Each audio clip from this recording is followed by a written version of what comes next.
দিলীপ ঘোষ। হ্যাঁ হ্যাঁ হ্যাঁ, সদ্য সদ্য মন্ত্রী হয়েছে পশ্চিমবঙ্গের রাজ্যসভায়। দিলীপ বাবু কিছুদিন আগে একটা বাইট আমি দেখলাম, যেখানে তিনি বলছেন সরকারি টাকা ফুর্তি করার জন্য মহিলাদের দেওয়া যাবে না। বিউটি পার্লারে গিয়ে আপনারা সাজুগুজু করবেন, হ্যাঁ, তার জন্য আমরা সরকারি টাকা দেব? কখনো হবে না, বলে দিচ্ছি। সরকারি টাকার অনেক দাম আছে। আপনারা সরকারি টাকা এইভাবে আমরা অপচয় করতে পারি না। ওই জন্য অন্নপূর্ণা ভান্ডারের টাকা আমরা ভেবে চিনতে দেব, যেন অপচয় না হয়। সরকারি টাকা বলে কথা। ঠিক ঠিক ঠিক, ওগুলো সব আমাদের ট্যাক্সের টাকা। একদম একদম 100% ঠিক। ঠিক আছে। হ্যাঁ, এইবারে ওই রেড রোড 21শে জুন যোগা যোগা শেখাতে আসছে। একদম উড়ে উড়ে উড়ে উড়ে উড়ে উড়ে একদম সেই দিল্লির থেকে পশ্চিমবঙ্গের মাটিতে। সেই যে বিরাট আয়োজন আপনারা করছেন, যোগার নাম দিয়ে যে সবাইকে ধোকা দিচ্ছেন, সেটা কি আমরা বুঝতে পারছি না? কে বলেছিল হ্যাঁ যোগা শেখার জন্য প্রধানমন্ত্রীকে ডাকতে হবে? আরে বাবা, যোগা যোগা যদি কারো শেখার থাকে সে তো ইউটিউব দেখে শিখে নেবে। জানেন না এখন ইউটিউব সব শেখায়। যা আপনি শিখতে চাইবেন, আপনি ভারতনাট্যম শিখবেন না যোগা শিখবেন নাকি গান শিখবেন নাকি তবলা শিখবেন, সব ওই ইউটিউব আপনাকে শিখিয়ে দেবে। যোগা শেখার জন্য হ্যাঁ এত কোটি কোটি টাকা সরকারি তহবিল থেকে যাবে, একটা বিরাট আয়োজন। উফ, পারেন বটে আপনারা, পারেন বটে সত্যি। লোকদের বোকা বানাতে বানাতে বানাতে বানাতে একদম মানে শেষ করে দিচ্ছেন। সোজা কথা বলুন, ওই যোগা ফোগা কিছু না। ব্যাপারটা হয়েছে নরেন্দ্র মোদীর মহিমা মণ্ডন করবেন জনতার কাছে, পশ্চিমবঙ্গের জনতাদের দেখাবেন, দেখো দেখো নরেন্দ্র মোদী তোমাদের যোগা শেখাতে এসেছে, কত কষ্ট করে, কত দূর থেকে। আরে বাবা, এতই যদি মোদীর মহিমামণ্ডনে প্রজেক্ট আপনাদের থাকে, তাহলে শুনুন, একটা কাজ করুন। ওই যোগা ঠোগা শিখিয়ে কোনো কাজ নেই, এত কোটি কোটি টাকা সাধ্য করে। ঠিক আছে, তার থেকে ভালো ওই মোদিজির ছবি সবার ঘরে ঘরে একটা করে পৌঁছে দিই। আমরা সকালে বিকেলে সব সময় মোদিজির পুজো করবো, একদম মা লাগে ঘন্টা পিটি। মোদিজি তো নিজেই বলেছেন উনি বায়োলজিক্যাল নন বায়োলজিক্যাল প্রোডাক্ট। ওরে বাবা রে বাবা, সেটা কি মানে কৃষ্ণের অবতার নাকি রামের অবতার নাকি বাবা ভোলেনাথের অবতার, সেটা কিন্তু খুলে বলেনি। সেটা খুলে বললে আরো ভালো হতো। যাই হোক বাবা, দিলীপ বাবু, ওই ফুর্তি কথাটা, আপনি যে শব্দটা ব্যবহার করেছিলেন মহিলাদের ওপরে, এখন আপনাদের এই ফুর্তি, ওটা পরিষ্কার কথা, ফুর্তি ফুর্তি করার জন্য এত বড় করে একটা যোগার অনুষ্ঠান আপনারা আয়োজন করেছেন। শুনুন শুনুন, বলে দিচ্ছি, জনতাকে না সব সময় কিন্তু বোকা বানানো যায় না, একবারই বোকা বানানো যায়, কথাটা মনে রাখবেন। তো যখন আপনি কোনো কথা বলবেন, সেটা ভেবে চিনতে মাথার থেকে ভালো করে, মানে এই কথাটা বলা ঠিক কি ঠিক নয় সেটা আপনি আগে বুঝে তারপরে মহিলাদের ওপরে এই কথাটা বলা যায় কি যায় না। ফুর্তি করার জন্য অন্নপূর্ণার টাকা দেওয়া হবে না, ভেবে চিনতে বলবেন। ঠিক আছে। দিলীপ ঘোষ বলছে এই যে ডাক্তারের বউ, মাস্টারের বউ বা ইঞ্জিনিয়ারের বউ, এরা লক্ষ্মী ভান্ডারের টাকা কেন পাবে এবং সেই টাকা নিয়ে কি ফুর্তি করবে? কেন পাবে সেটা আগের সরকার বলতে পারবে, কারণ আগের সরকার মহিলাদেরকে ভাতা দিতে চেয়েছিল, কাউকে বিচার করে নয়, মহিলাদের হাত খরচা দিতে চেয়েছিল। যে সমস্ত মহিলারা রোজগার করতো না তাদেরকেই দিতে চেয়েছিল, কারণ বর ডাক্তার বর মাস্টার হলেও তারা তো রোজগার করে না, তারা সংসার দেখে, তাই হাত খরচ হিসেবে দিতে চেয়েছিল। এবার আপনারা সরকারে আসার আগে অবশ্যই বলেছিলেন যারা লক্ষ্মীর ভান্ডার পেত তারাই অন্নপূর্ণা ভান্ডার পাবে, তাই মানুষ ভালোবেসে আপনাদের ভোট দিয়েছে। এবার আপনারা এখন বিচার বিবেচনা করে দেখছেন যে ওদেরকে দেওয়া যাবে না, গরিবদেরকে দেবেন, তাতেও মেনে নিলাম। কিন্তু আপনি একজন মন্ত্রী মশাই দিলীপ বাবু, আপনি এইভাবে মহিলাদেরকে নিয়ে বলতে পারেন না যে ফুর্তি করার কথা। ফুর্তি মানে আপনি বোঝেন? আপনি তো বুড়ো বয়সে বিয়ে করেছেন, তাহলে মানুষ কি বলবে? আপনি বুড়ো বয়সে ফুর্তি করার জন্য বিয়ে করেছেন? বলুন দেখি। এই কথাটা যদি আপনাকে লোকে ঘুরিয়ে জিজ্ঞাসা করে কেমন লাগবে শুনতে?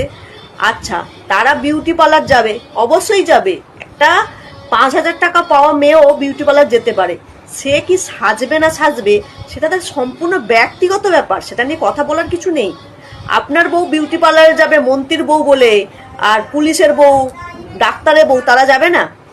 আপনি দেবেন না সেটা ঠিক আছে, আপনার হাতে যেটুকু ক্ষমতা আছে সেটুকু আপনি করুন, কিন্তু এই যে কমেন্টগুলো করছেন না ফুর্তি, এটা কিন্তু একজন মন্ত্রী মশাইয়ের মুখ থেকে শুনতে ভালো লাগলো না, এবং আমি এর তীব্র প্রতিবাদ জানালাম।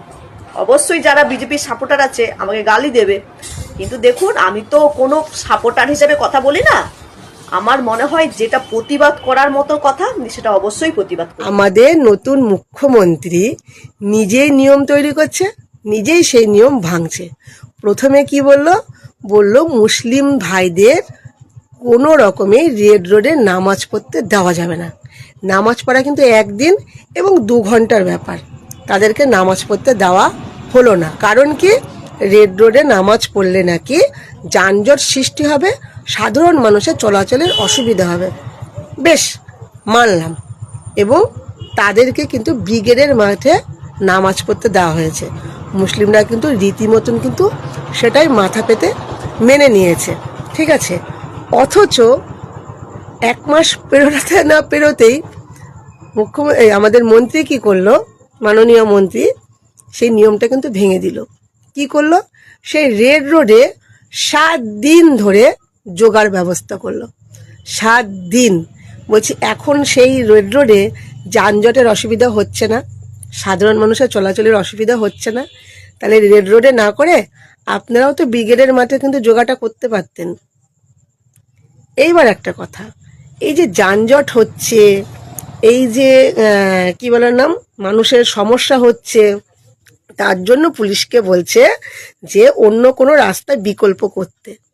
বলছি, অন্য কোনো রাস্তায় বিকল্প করতে গেলে যারা সরকারি চাকরি করে তাদের তো অনেকটা দূর ঘুরে যেতে হবে। তাদের যদি অফিসে যেতে দেরি হয় তাহলে তাদের জন্য কিন্তু পানিশমেন্ট আছে, তাদেরকে আবার পানিশমেন্ট দেবে সরকারি কর্মচারীদের। মানে সব দিকেই ঝোলে লাউয়ে অম্বলে সব দিকেই খেতে চায়।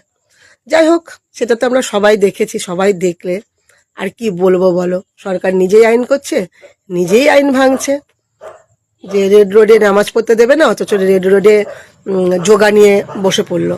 ঠিক আছে, অনেকে হয়তো বলবে তুমি কি হিন্দু বিরোধী? আমি কোনো কিছুর বিরোধী নই, আমি সব ধর্মকে সম্মান করি।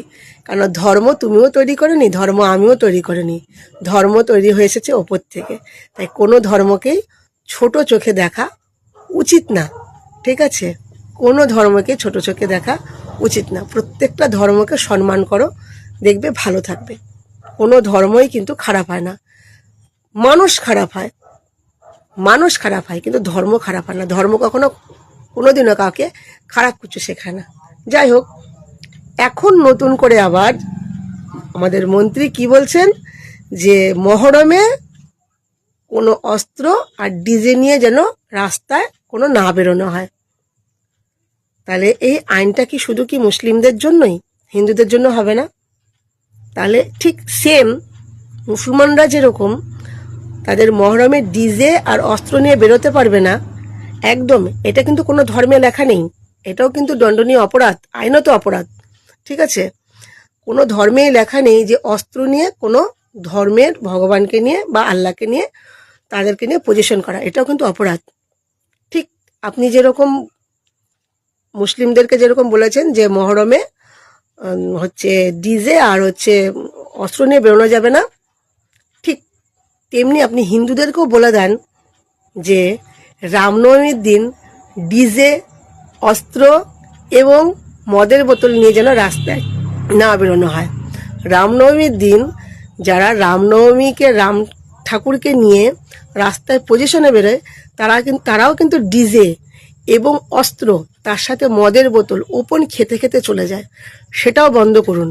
আপনি কি এটা জানেন যে মুসলিমরা কিন্তু ডিজে আর অস্ত্র নিয়ে বেরোয়, মদের বোতল নিয়ে কিন্তু বেরোয় না, তারা কিন্তু তাদের ধর্মকে সম্মান করে। কিন্তু আমাদের হিন্দুরা কি করে, হিন্দুরা কিন্তু ডিজে নিয়েও বেরোয়, অস্ত্র নিয়েও বেরোয়, তার সঙ্গে কিন্তু মদের বোতল নিয়েও বেরোয়, ভগবানকে সম্মান করে না।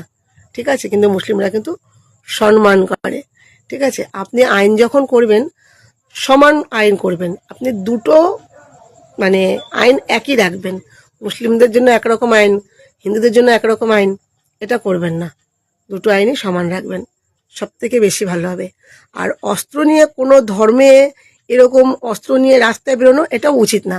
কারণ এই অস্ত্র নিয়ে রাস্তায় বেরোলে আমাদের পরবর্তী প্রজন্ম, আমাদের যে শিশুরা আছে, আমাদের যে সন্তানরা আছে, তারা কি শিখবে? এমনিতে সোশ্যাল মিডিয়ায় এসে তারা একদমই বকে গেছে মানে মোবাইল দেখে। তারা যদি এখন যদি দেখে যে রাস্তায় ধর্মের নামে অস্ত্র নিয়ে সবাই নাচানাচি করছে, তারা তো আরও অধপতনে যাবে। তাই বন্ধ দুজনেরটাই হোক, মুসলিমদেরটাও হোক, হিন্দুদেরটাও হোক। ওই একটা ধর্ম বন্ধ করবেন আর একটা ধর্ম চালু থাকবে, সেটা যেন না হয়। আপনি মুসলিমদেরটা যেরকম বন্ধ করছেন, যে মুসলিমরা মহরমে যেন ডিজে আর হচ্ছে অস্ত্র নিয়ে যেন না বেরোয়, ঠিক হিন্দুরাও যেন রামনবমীতে যেন অস্ত্র আর ডিজে এবং কোনো রকম মদ নিয়ে যেন না বেরোয়। তাহলে তাদেরকেও যেন সেম পরিমাণে কিন্তু আপনি শাস্তির ব্যবস্থা করবেন। এটাও যেন আপনার কাছ থেকে আমরা আশা করি, যে অন্যায় করবে তার জন্য সেম পরিমাণে যেন শাস্তি হয়। এই আইনটা আপনি ঠিক রাখবেন, কারণ আপনি হচ্ছেন জনগণের মন্ত্রী। আপনাকে সবার কাছে ভালো হতে হবে, সবার কাছে ভালো থাকতে হবে। আপনি কিছু মানুষের কাছে ভালো, কিছু মানুষের কাছে যদি খারাপ হন, পরবর্তীতে কিন্তু আপনি কিন্তু আর কোনোদিনও কারোরই ভালোবাসা পাবেন না, মানুষের চোখে আপনি খারাপ হয়ে যাবেন।